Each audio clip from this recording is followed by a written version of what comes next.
اس پر یہ صورت نازل ہوئی کہ کفر اور ایمان کے درمیان میں، اسلام اور شرک کے درمیان میں کوئی مصالحت نہیں ہو سکتی، کوئی کمپرمائز نہیں ہو سکتا۔ دنیا کی چیزوں میں کر لیجئے، کوئی آپ کو تھپڑ مار دے آپ معاف کر دیجئے، صلح کر لیجئے، لیکن ایمان اور کفر کے درمیان میں کوئی مصالحت نہیں ہو سکتی۔ آپ نے ڈنکے کی چوٹ پر بیان کر دیا، جبریل امی صورت لے کر آئے اور بتا دیا گیا، اے کافرو، تم جس کی عبادت کرتے ہو ہم اس کی عبادت نہیں کرتے۔ تو یہ جو صورت ہے یہ بہت قیمتی صورت ہے اس اعتبار سے کہ اس کے اندر کفر سے برات ہے۔ آج دین پر چلنے کے لیے سوچتے ہیں فائدہ ہوگا تو کریں گے، نہیں تو نہیں فائدہ ہوگا۔ یقین اسباب پر ہے، یقین چیزوں پر زیادہ ہے، اور خدا اور رسول کی جو باتیں بتائی گئی ہے تو اس کے بارے میں سوچتے ہیں کرنا نہیں کرنا، کر دیکھیے فائدہ ہی فائدہ ہے۔ اهدنا الصراط المستقيم صراط الذين أنعمت عليهم غير المغضوب عليهم ولا الضالين على عباده الذين اصطفى ما بعد أعوذ بالله من الشيطان الرجيم بسم الله الرحمن الرحيم قل يا أيها الكافرون لا أعبد ما تعبدون ولا أنتم عابدون ما أعبد ولا أنا عابد ما عبدتم ولا أنتم عابدون ما أعبد لكم دينكم ولي دين صدق الله مولانا العظيم۔ آپ کہہ دیجئے اے کافرو، میں عبادت نہیں کرتا جن کی تم پوجا کرتے ہو، اور تم عبادت نہیں کرتے جس کو میں معبود مانتا ہوں، اور نہ میں عبادت کر رہا ہوں جس کی تم عبادت کر رہے ہو، اور نہ تم عبادت کر رہے ہو جس کی میں عبادت کر رہا ہوں۔ تمہارے لیے تمہارا بدلہ ہے اور میرے لیے میرا بدلہ ہے۔ حضرت سامعین، بزرگان محترم، یہ سورۃ الکافرون کی تلاوت کی گئی۔ اس سورت کے بہت زیادہ فضائل ہے جو احادیث مبارکہ کے اندر آئے ہوئے ہیں۔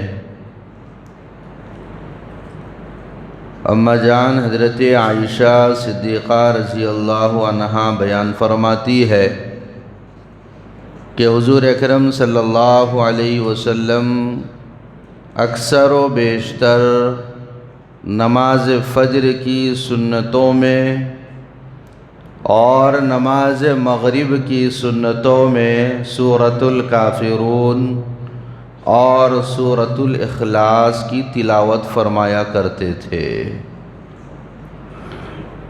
اور ایک صحابی سے آپ صلی اللہ علیہ وسلم نے ارشاد فرمایا کہ دیکھو، جب تم سونے کا ارادہ کرو اور بستر پر لیٹ جاؤ تو سورۃ الکافرون پڑھ لیا کرو، اس واسطے کہ سورۃ الکافرون میں کفر سے برات کا اظہار ہے۔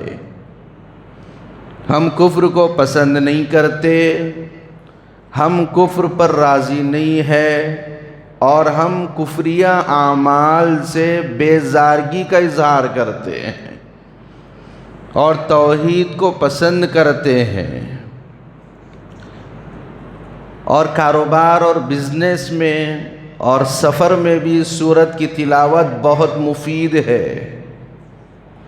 حضرت جبیر بن مطعم رضی اللہ عنہ بیان فرماتے ہیں کہ میں نے ایک مرتبہ حضور اکرم صلی اللہ علیہ وسلم سے پوچھا، اے اللہ کے رسول صلی اللہ علیہ وسلم، میں سفر پر جاتا ہوں، میرے ساتھ جتنے احباب ہوتے ہیں وہ تو خوشحال ہوتے ہیں اور ان کے پاس سامان بھی کثیر ہوتا ہے، زیادہ ہوتا ہے، میرے پاس سامان بھی کم ہوتا ہے اور میں خوشحال بھی کم رہتا ہوں۔ تو آپ صلی اللہ علیہ وسلم نے فرمایا، اے جبیر، جب تم سفر میں جاؤ اور کاروبار میں اپنے آپ کو لگاؤ تو 5 سورتوں کو پڑھنے کا خاص اہتمام کرو۔ پھر فرمایا کہ ایک ہے سورۃ الکافرون، دوسرے ہے سورۃ النصر اذا جاء نصر اللہ والفتح، اور تیسرے ہیں سورۃ الاخلاص، اور چوتھے ہیں سورہ فلق، اور 5ویں ہیں سورہ ناس۔ حضرت جبیر بن مطعم رضی اللہ عنہ بیان فرماتے ہیں، جب سے میں نے ان سورتوں کو پڑھنے کا اہتمام کیا تو میں سفر میں اپنے ساتھیوں سے زیادہ خوشحال رہا اور اپنے ساتھیوں سے زیادہ منافع میں رہا۔ تو معلوم یہ ہوا کہ یہ صورتیں جو 5 بیان کی گئی بہت اہم ہے، لہٰذا اپنی روزمرہ کی زندگی میں ہمیں اپنے آپ کو اٹیچ کرنا چاہیے قرآن مجید کے ساتھ۔ دنیاوی اعتبار سے بھی فائدہ ہے اور اخروی اعتبار سے بھی فائدہ ہے۔ آج ہم سن رہے ہیں، جان رہے ہیں، لیکن ہماری جو پریکٹیکل زندگی ہے اس کے اندر یہ چیزیں داخل نہیں ہیں۔ ہماری اس زندگی کے اندر بھی یہ چیزیں داخل ہونی چاہیے۔ یہ صرف کہنے اور سننے کی حد تک نہیں ہے، تجربہ کر کر دیکھیے آپ۔ ہم وہ دعا کثرت سے سنتے ہیں کہ حضرت خالد بن ولید رضی اللہ عنہ نے دشمن کے سامنے زہر پی لیا تھا اور دعا پڑھی تھی، بسم اللہ الذی لا یضر مع اسمہ شیء فی الارض ولا فی السماء وہو السمیع العلیم، اور ذرہ برابر نقصان نہیں ہوا تھا۔ کیوں؟ اس واسطے کہ جو باتیں شریعت کی ہے اس پر ان کا ایسا یقین تھا جیسے چڑھتے سورج کا یقین ہوتا ہے۔ کوئی ڈاؤٹ نہیں، کوئی شبہ نہیں، کوئی پرابلم نہیں۔ آج دین پر چلنے کے لیے سوچتے ہیں فائدہ ہوگا تو کریں گے، نہیں تو نہیں فائدہ ہوگا۔ یقین اسباب پر ہے، یقین چیزوں پر زیادہ ہے، اور خدا اور رسول کی جو باتیں بتائی گئی ہے تو اس کے بارے میں سوچتے ہیں، کرنا نہیں کرنا، کر کر دیکھیے، فائدہ ہی فائدہ ہے۔ تو یہ جو صورت ہے یہ بہت قیمتی صورت ہے اس اعتبار سے کہ اس کے اندر کفر سے برات ہے۔ برات وہ شادی کی برات نہیں ہوتی، جائز نہیں ہے وہ برات۔ میرے نوجوان بھی بیٹھے ہوئے ہیں، یہ جو شادی کی برات ہوتی ہے جس سے پورا محلہ پریشان ہوتا ہے، جس سے بوڑھے بھی پریشان، بچے بھی پریشان، وہ برات جائز نہیں ہے۔ اور اگر دوسروں کو تکلیف ہو رہی ہے، پرابلم ہو رہا ہے اور پورے محلے کو لوگوں میں تکلیف ہے تو گویا کہ اس سے بچنا لازم اور ضروری ہے۔ ایک برات کے معنی ہے اپنے آپ کو پیچھے کر لینا، نجات حاصل کرنا، کہ اظہار برات کے معنی ہے ہم کفر سے بری ہے، ہم کفر سے دوری اختیار کرتے ہیں اور ہمیں کفر سے نفرت ہے، تو اس کا اظہار ہے سورۃ الکافرون کے اندر۔ تفسیر مظہری ایک تفسیر کی کتاب ہے، اس کے حوالے سے اس سورت کا شان نزول لکھا ہوا ہے۔ آپ صلی اللہ علیہ وسلم نے جب دعوت پیغام پہنچایا، ایمان کی دعوت، توحید کی دعوت، تو بڑے بڑے سردار وہ آپ صلی اللہ علیہ وسلم کے پاس آئے۔ آنے کے بعد کہا، ہم کچھ گزارش لے کر آئے ہیں۔ آپ صلی اللہ علیہ وسلم نے کہا کہ بھئی بتائیے کیا بات ہے؟ کہا اگر آپ عرب کے سب سے مالدار ترین ہونا چاہتے ہیں تو ہم آپ کے سامنے مال کا ڈھیر لگا دیں گے، کوئی مال کی کمی آپ کو نہیں ہوگی۔ اور اگر آپ عرب کی کسی خوبصورت عورت سے شادی کرنا چاہتے ہیں تو ایک حسین اور جمیل پوری عرب کی، اس سے ہم آپ کی شادی کرا دیں گے۔ بس ہمارا ایک مسئلہ یہ ہے کہ ہمارے بتوں کو برا بھلا کہنا چھوڑ دیجئے۔ یہ مت کہیے کہ 360 بت جو مکے میں کعبۃ اللہ میں رکھے ہوئے ہیں، ان کے ہاتھ میں نہ نفع ہے نہ نقصان ہے، مالک ایک ہے، رب ایک ہے، پالنہار ایک ہے، معبود ایک ہے، رزق دینے والا ایک ہے، مشکل کشا ایک ہے، حاجت روا ایک ہے، پوری کائنات چلانے والا ایک ہے۔ یہ جو پیغام ہے بس اس کو چھوڑ دیجئے آپ، اور پھر ہمارے بتوں کو برا بھلا مت کہیے، ان کی تعظیم ہمارے دلوں کے اندر ہے۔ اگر آپ سے یہ نہیں ہو سکتا تو پھر ایک کام کر لیجئے، وہ یہ ہے 1 سال ہم آپ کے رب کو مان لیں گے اور 1 سال آپ ہمارے بتوں کو مان لیجئے۔ کمپرومائز، مصالحت۔ آپ 1 سال ہمارے بتوں کو مانیے اور 1 سال ہم مانتے، دونوں کمپرومائز کر لیں گے، مصالحت کر لیں گے۔ اس پر یہ سورت نازل ہوئی کہ کفر اور ایمان کے درمیان میں، اسلام اور شرک کے درمیان میں کوئی مصالحت نہیں ہو سکتی، کوئی کمپرومائز نہیں ہو سکتا۔ دنیا کی چیزوں میں کر لیجئے، کوئی آپ کو تھپڑ مار دے آپ معاف کر دیجئے، صلح کر لیجئے، لیکن ایمان اور کفر کے درمیان میں کوئی مصالحت نہیں ہو سکتی۔ آپ نے ڈنکے کی چوٹ پر بیان کر دیا، جبریل امی صورت لے کر آئے اور بتا دیا گیا، اے کافرو، تم جس کی عبادت کرتے ہو ہم اس کی عبادت نہیں کرتے۔ ہوگا تمہارا بت لات، عزا، منات، حبل، وہ تمہارے بت ہیں، وہ تم جانے، تمہارے بت جانے، لیکن ہمارا رب تو ایک ہے، ہمارا خدا تو ایک ہے، ہمارا پالنہار تو ایک ہے، ہم اسی کی عبادت کرتے ہیں۔ اس کے اندر کوئی صلح نہیں ہو سکتی۔ یہ ہے کفر سے برات کا اظہار، کفر سے بیزارگی کا اظہار۔ یہ ایمان کی دلیل ہے، یہ ایمان کی مضبوطی ہے اور یہ ایمان کی علامت ہے۔ اس کے بعد اتنا سا منہ لے کر وہاں سے چلے گئے، وہ جو آئے تھے پورے کے پورے۔ تو اب اسے کیا معلوم ہوا؟ اس سے معلوم یہ ہوا جتنی ایمانیات ہے، ایمانیات کی جتنی چیزیں ہیں ان تمام سے ہمارا تعلق ہو، اور کفر کی جتنے چیزیں ہیں اس سے ہماری دوری ہونا لازم اور ضروری ہے۔ اسی وجہ سے کہا جاتا ہے غیر مسلموں کے کوئی تہوار ہوتے ہیں، ان تہواروں میں شرکت جائز نہیں ہے۔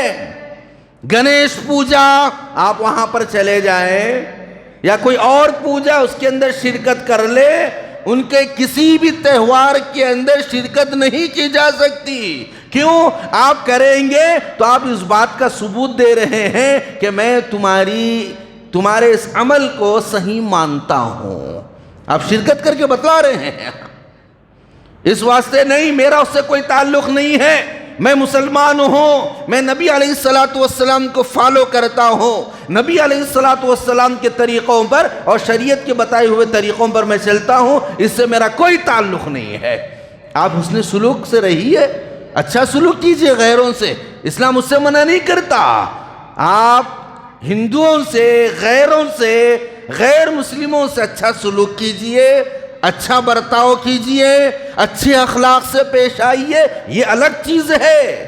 ان کے رسومات میں اور ان کے تہوار میں شریک ہونا یہ ایک الگ چیز ہے، اس سے اسلام منع کرتا ہے۔ یہ دونوں میں فرق سمجھیے۔ تو کہا گیا لا اعبد ما تعبدون ولا انتم عابدون ما اعبد، کہ جن کی تم عبادت کرتے ہو میں ان کی عبادت نہیں کرتا، اور جن کی میں عبادت کر رہا ہوں اس کی تم عبادت نہیں کرتے۔ حال کے اندر بھی اس کی نفی کر دی گئی، اور پھر فیوچر کے اندر، مستقبل کے اندر بھی، کہ آئندہ بھی ہم ان کی عبادت نہیں کر سکتے جس کی تم کر رہے ہو، اور اگر تم مشرک ہو تو تم موحد نہیں بن سکتے۔ موحد کے معنی توحید اختیار کرنے والا، اللہ کو ایک ماننا۔ اگر کوئی موحد ہے تو وہ مشرک نہیں ہو سکتا، اگر کوئی مشرک ہے، شرک کرنے والا ہے، تو وہ موحد نہیں ہو سکتا۔ دونوں میں زمین آسمان کا فرق ہے، آگ اور پانی کا مسئلہ ہے۔ تو گویا کہ واضح طور پر ان کو کہہ دیا گیا اور اعلان کر دیا گیا کہ یہ دونوں چیزوں کے اندر بہت بڑا فرق ہے۔ تو اسلام کی جتنی چیزیں ہیں، جتنی عبادات ہے، اس پر ایک ایمان والوں کو مضبوطی سے جمے رہنا چاہیے، اور اس کے علاوہ غیروں کی جتنے طور طریقے ہیں، جتنے رسومات ہیں اور جتنے عقائد کی چیزیں ہیں، اس سے بیزارگی کا اظہار کرنا چاہیے۔ یہ ہے توحید۔ تو آپ صلی اللہ علیہ وسلم نے کہہ دیا، لہذا وہ چلے گئے اور فرمایا کہ لکم دینکم ولی دین، تمہارے لیے تمہارا بدلہ ہے، ہمارے لیے ہمارا بدلہ ہے۔ جو موحد ہوگا، توحید پرست ہوگا، اس کا بدلہ اللہ کی رضا ہے، اور اس کا بدلہ جنت ہے، اور اس کا بدلہ ہمیشہ ہمیشہ کی نعمتیں ہیں۔ اور جو مشرک اور جو کافر ہے دنیا کے اندر بھی عذاب میں رہے گا، آخرت کے اندر بھی جو ہمیشہ ہمیشہ کی زندگی ہے وہاں پر بھی ناکام اور نامراد رہے گا۔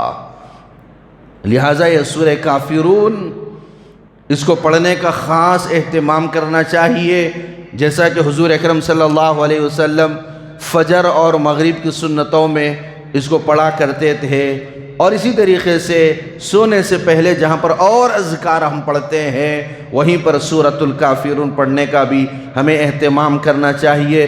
اسی طریقے سے ہم سفر میں جائیں یا کوئی کاروبار ہو تو اس کے اندر بھی یہ 5 صورتیں خاص طور پر سورۃ الکافرون، سورۃ النصر، سورۃ الاخلاص، سورۃ الفلق اور سورۃ الناس پڑھنے کا اہتمام کرنا چاہیے۔ اور اسی طریقے سے جتنی بھی اسلام کی، ایمان کی بتلائی ہوئی چیزیں ہیں اس کے اوپر مضبوطی سے جمے رہنا چاہیے، اور اس کے علاوہ جتنی بھی کفر کی چیزیں ہیں اور شرک کی چیزیں ہیں اور غیروں کے طور طریق ہے ان تمام سے اپنے آپ کو دور رکھنا چاہیے۔ یہی توحید ہے اور یہی ایمان ہے، اور اسی کو اللہ تبارک و تعالیٰ پسند فرماتے ہیں۔ اللہ تبارک و تعالیٰ سے دعا ہے اللہ ہمیں توحید پر قائم اور دائم رکھے اور اسی پر موت مقدر فرمائے، اور ہر طرح کی جو رسومات خرافات ہے اس سے امت محمدیہ کی حفاظت فرمائے۔